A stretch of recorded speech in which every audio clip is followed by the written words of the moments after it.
Hey there everybody, welcome to the channel. I'm your host, Puborama, and in today's video, I'll be going over 2 discounts that you do not want to miss out on this week in Grand Theft Auto Online. I'll be honest, in general, this week has had pretty mediocre discounts. There's only like 4 or 5 to begin with, and out of those, only 2 of them are good. The rather useless ones, we got like the Sea Sparrow, and don't get me wrong, the Sea Sparrow is alright, but it just doesn't, the normal Sparrow, you can go right into your interaction menu and call it out in like half a second. So I don't see any reason why you'd want to get a worse version, which flies slower, does not feature flares, and just kind of sucks compared to the normal Sparrow that you can call out.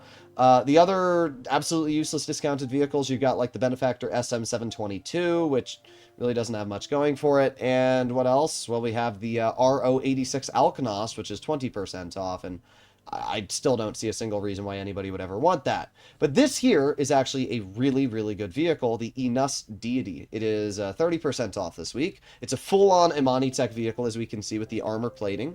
And it overall has decent customization. I'm not the biggest fan of the liveries it has going for it. They're kind of mediocre, as you can see. But I do like the Union Jack. I think this one looks really nice. I'm always a big fan of putting it on my vehicles. In general, this is a very, very good Imani Tech vehicle. It goes around 160 miles per hour, which puts it, in the average level of speed. But the major thing it has going for it is the price. If we go over to Legendary Motorsport, we go to the 4-door category. The Deity is normally 1.4 million, already making it one of the cheapest Imani Tech vehicles, only beaten out by the Jubilee. But with a 30% discount, that places this under $1 million. That literally makes this the cheapest Imani Tech vehicle that can put on armor plating in the game.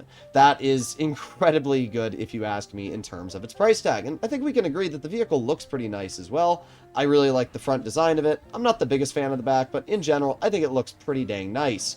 And the best part about this vehicle is that it features semi-bulletproof glass, which not all Imani Tech vehicles do, but as we can see, this one does. Now, do keep in mind that if you're ever up against somebody in an Imani Tech vehicle that has semi-bulletproof glass, one shot from the minigun, as we can see, will instantly butter through that. So it is still easy to deal with Imani Tech vehicles, but in general, this car is a great buy. The fact that it is so incredibly inexpensive, and that you can put on Imani Tech capabilities, and the fact that it's actually pretty good in its overall performance, I think that this is actually a really, really good buy this week, especially if you're a beginner and you want to get your hands on, something that's going to give you a bit of survivability, whether you're in a mission or a public lobby. So yeah, this is really, really good. You guys can obviously let me know your personal feelings, comments, and opinions down below.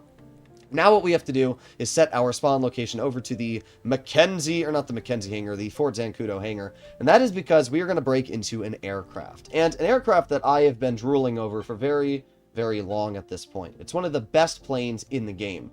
Now, there is some criticism due to the handling that the Rogue features, but there's actually a very easy fix to that, which I'll be going over. But indeed, the aircraft we will be breaking into for today's video is the Rogue, which is all the way in the corner of my hangar. Now, to pick up the Rogue, you're going to have to go to Warstock, Cash and Carry, and you're actually going to have to find it by sorting from cheapest to most expensive if you want to find it fast, because it is a very cheap vehicle. It's 40% off this week, meaning that you can buy it for $720,000 with the trade price. To get the trade price, you literally have to source like 5 crates. It's incredibly easy to get the trade price discounts for any of the Smugglers Run aircraft, so you really shouldn't have to worry too much about that. But this here is the Rogue, and I'm going to be giving you a bit of a, story on why it is such a good plane. Let's first of all start off with the overall upgrades, right? You got the armor upgrade, you've got countermeasures, you've got flares or chaff. We have handling, which is really good. We've got liveries, and it actually does have some pretty cool liveries going for it. Nothing crazy, but they're all right. And then we have the weapon options. So this has bombs, this has explosive cannons, and it has homing missiles. So it has every single thing you would want going for it when it comes, I guess, apart from the barrage option that like the B-11 Strike Force has, but all of those capabilities there alone are really good. Now, a lot of the times you'll see people saying, oh, I don't like the Rogue because it handles too much. You turn it a teeny bit and it goes, zoop. Well, there's actually a very easy way to fix that. There's a handling category. We can see that there's race handling, sport handling, and specifically smooth handling. If you do not like the way that the Rogue handles, you can very easily set it to smooth handling. And now if we bring it out of my hangar, you're going to see it no longer handles like a madman, and it actually turns fairly normal, which is maybe a fix for people that can't handle it well. Now, to be fair, the Rogue's handling is not a downside. It's so good at the game. and so good at dogfighting because it's really good at handling. But we can see when I set it to smooth handling, instead of being ridiculous on how hard it turns, it's actually very, very basic. It's not bad at all. When you roll around a corner, we can see it's nothing crazy. So if that is a problem for you, just don't fully upgrade the handling tab and you'll be completely fine, as we can see. No, harsh movements or anything like that.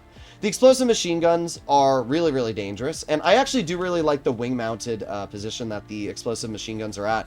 And the reason why is because, as you can see, it covers a wider area. So if you're ever in a dogfight, or if you're ever shooting at something on the ground, it covers a much wider area, as we can see, almost like a carpet bomb with the wing-mounted explosive machine guns, which are really, really nice. It has homing missiles, making it incredibly great there. And obviously, as I mentioned, it also has bombs, which means, if there's ever anything you want to blow up, just chunk the bombs out and they will just absolutely annihilate everything on the ground, which is super, super fun.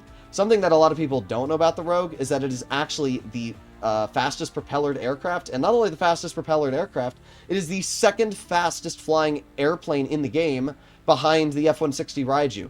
The Raiju flies at about, I think the Raiju is like 232 miles per hour, if I'm not mistaken. The Rogue goes like 218.